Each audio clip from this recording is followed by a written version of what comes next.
Right. We're starting over with the map, so you can do whatever you want. Here we go. Oh, and we are actually officially starting over with the map, so anyone can pick anything. Here we go, though, guys. It's going to be MorroW looking for his 4th kill from Team Incredible Miracle, spawning as our Zerg player at the top position on Xel'Naga Caverns. And his opponent this game is going to be IMYounghwa, spawning as our Red Protoss player down to the bottom of Xel'Naga Caverns. And... IMYounghwa. I'm guessing we're probably going to see something a little bit more aggressive than we saw last game. Obviously, it's a small map. We know it's going to foster more aggressive play, but I really feel like Younghwa is under a lot of pressure right now to get that kill for his team. Incredible Miracle hasn't won a game in the last 3 games now. The World Allstars are ahead, so Incredible Miracle needs to get that kill. See what I think Younghwa actually does mean movie in Korean. Oh. Yeah. And of course, Younghwa is really well known for actually inventing the 3-gate fast blink stalker strategy. Which is, of course, very, very good against any Zerg player that decides to go road. Just right now, though, both players kind of just getting their builds initially started. Let's talk a little bit about the Code S groups that were decided today. I went and casted, quote unquote, that with John the Translator today down at the GSL studios, and the groups are looking pretty interesting, I'd say. There is one group that's actually 4 Terrans, so... Yeah, and one group with 3 OGS members. So yeah, that's a little bit unfortunate. It's pretty crazy. That's Group A, and the only non-OGS member is, of course, Pulp Prime. So I think they're going to have like everyone at the OGS house just kind of finding ways to kill off Pulp Prime, so at least they can guarantee that 2 OGS guys will make it through. So I think by picking a 4th or a 3rd OGS member for that group, Pulp Prime really put himself in a rough position.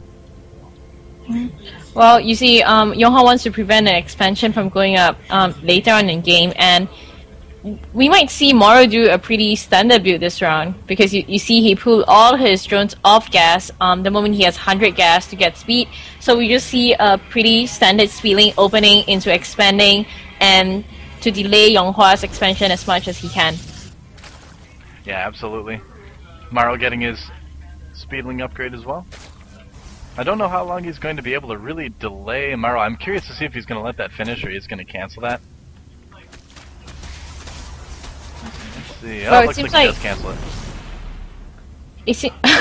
He's moving his zealot away though, like not blocking the front of his base. Not sure if he actually realized that it's happening, but he's going back to hold position over there. And since he actually has 2 gas, it can either be a Stargate opening or just a pretty standard 3-gate expand. Yeah, right now the first sentry popping out for Younghwa, he really needs to get rid of that drone fast. The longer he has to wait, the longer he has to wait to put up his chosen kind of tech path. Just from the amount of gas he has, I'm guessing we're probably going to see 2 more gateways come out of this. He's already got another probe. Well, he had one ready to go there. Yeah, there are 2 more gateways from Younghwa, so it looks like it is going to be an expand build. Now the question is it going to be a legitimate 2-gate expand, or 3-gate expand rather, into 5-gate, or is he going to do something tricky like cancel his Nexus and then go for a big push? You mean do a MorroW on MorroW? Yeah, it's certainly possible. He's going to out-MorroW. Well, I guess we are just going to see a pretty standard play here on this map. What MorroW might do is either get pretty early borrowed Roach, or he can get borrowed Tunneling Claws without speed. That would be interesting to see. We have seen some foreign Zergs actually doing that, so we'll see whether he takes a leaf out of their books. At the same time, Younghwa is going to expand, and MorroW does not seem to have any want to actually delay the expansion, since there's almost not much speedling on the map at the moment. Yeah, he doesn't really need to per se. He is getting that Roach Warren pretty quickly, so I think, like you said, he is going to go for that very fast Roach Burrow before his speed. I'm kind of curious to see if he's going to get his lair right away, or maybe not, just getting a couple spine crawlers for defense right now, because I think Younghwa is going to push. He didn't put any more gateways down quite yet, though. Huh. Oh, because he's putting down a Stargate, that's why. So it's going to be 3-gate Stargate into expansion. Yeah, I guess pretty common play from both players over here, and MorroW just being a little bit careful and putting up 2 spine crawlers at the front of his base. He also has a third queen, so he's going to be able to spread that creep really well. Getting a forge as well is Yonghwa. So yeah, like I said, really standard play here from both players. Yeah, and MorroW actually is one of those Zerg players that's really good about spreading his creep. I actually asked him about that yesterday, and how he does it is he basically just, in his kind of mental checklist, he has his queens and his inject larva on basically the same step in his kind of mental checklist as spreading creep. So basically, as soon as he does his injects, he's going to spread his creep. That's kind of how he remembers to do it. So we see the queen injecting, and is he going to spread the creep tumors? Come on, MorroW, you told me you'd do this. Yeah, Yep, he there definitely goes. would. Creep tumors spreading. I think he would actually choose to go for that safer expansion instead of the high U, because it's gonna be a little bit hard to to defend if Yonghwa actually starts being aggressive, which he would very soon because he has a lot of sentries sitting up and almost max at energy. I mean, we've seen a lot of players do that. Even though they're not attacking, they just get a massive amount of sentries to not only defend but to stop energy as well, so they can, you know, get those fossils down more later on in game. Yeah, that's a really smart move by Yonghwa. No reason to really push out right now yet. He's going to have the Phoenixes here to get plenty of scouting done for him. MorroW ideally is going to be expanding to that more safer third base. It's so hard to hold the gold against Protoss on this map. There's also a Void Ray out on the field right now for Yonghwa. Yep. Well, he's getting that Phoenix out, and it would be good not only for scouting but for harassing as well. However, MorroW does have those queens out. He has in fact 3 queens out, so it will be definitely enough to defend against these Phoenixes. And since he sees that they are Phoenixes, he knows that there is going to be a Stargate, so he's putting down a Hydra then in case Void Rays do coming later. And there you go, that's the Tunneling Claw and Borrow combo that I was talking about earlier without Roach speed. Yeah, and that's actually what a lot of Zerg players have started doing too, just because the speed, it helps, but it's definitely not anywhere near as important for fending off early Protoss attacks or attacking Protoss early with Roaches as burrow movement is. So a lot of Zerg players have started forgoing the speed a little bit later to decide to get the Tunneling Claws first, but we do see Yonghwa putting up a Robo base somewhere. There it is. So IMYounghwa, knowing that Zergs do go burrow movement a lot, is responding appropriately too.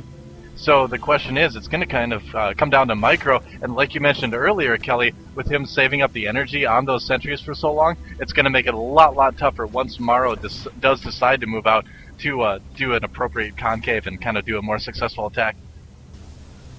Yep, absolutely. He's getting a couple of Hydras up to defend, and there goes the expansion, and it's pretty good. Actually, it's looking pretty good for MorroW right now. He's macroing well, and he's also, you know, being able to defend because Yonghwa isn't being that aggressive. And it's actually interesting to see that he's going for Robo Bay and not, sorry, he's going for he's not going for Colossus just yet. We should, oh, okay, just as I was saying it, he puts down a Robo Bay. So GG, Yonghwa chose me. So. I mean, MorroW reacting immediately by putting a Spire up to get Corruptors later on, so definitely looking good for MorroW here. Yeah, both of these players actually knowing that the other is going for a very standard play right now in the matchup. MorroW starting out with Roach Hydra going into Corruptor to handle those Colossi, and Yonghwa going Void Ray Colossus.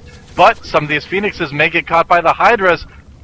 Oh, Phoenix is actually taking structural damage as MorroW spreads his creep a little bit farther. It's going to be nice to have those Hydralisks running around on creep. He is going to move some down to his third base to go after this Void Ray. That's moving it for Yonghwa. Yonghwa actually not microing the Void Ray. The Void Ray getting very low, down to 29 hit points right now. MorroW may be able to swing around and take that out a little bit later.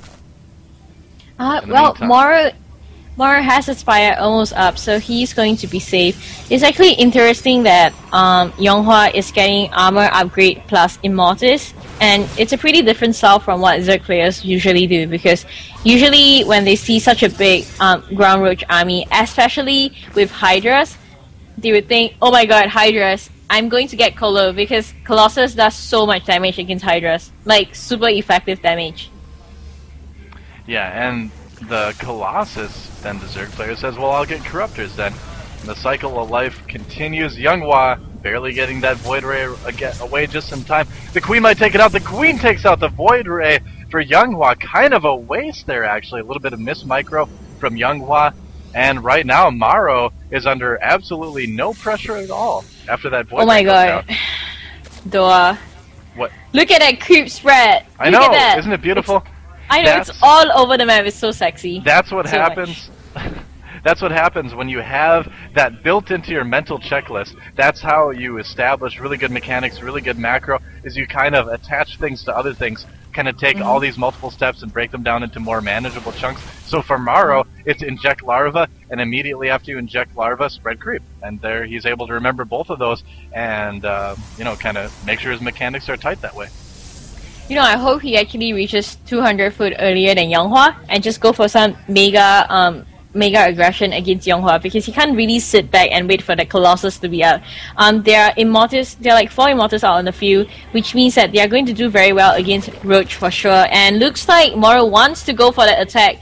Finally, Yeah, this not is a bad definitely idea. going to look well for him. MorroW also playing really, really fast. His average is 263 APM. But forget that, a couple roaches escaping there underneath the force fields.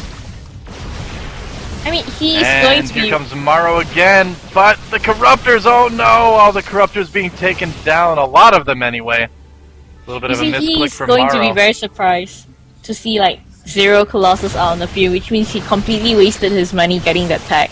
Yeah, exactly. Right now, MorroW has got to be kicking himself a little bit because there are no Colossi, it's all Immortals. Is MorroW going to have enough to take it? Here's the question. And MorroW moving in right now. A lot of force fields going down for MorroW, breaking up that army very, very nicely.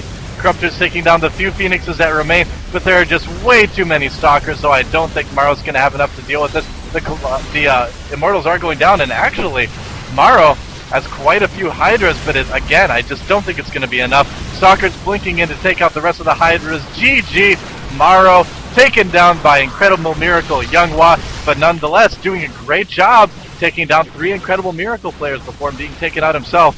So good job, MorroW.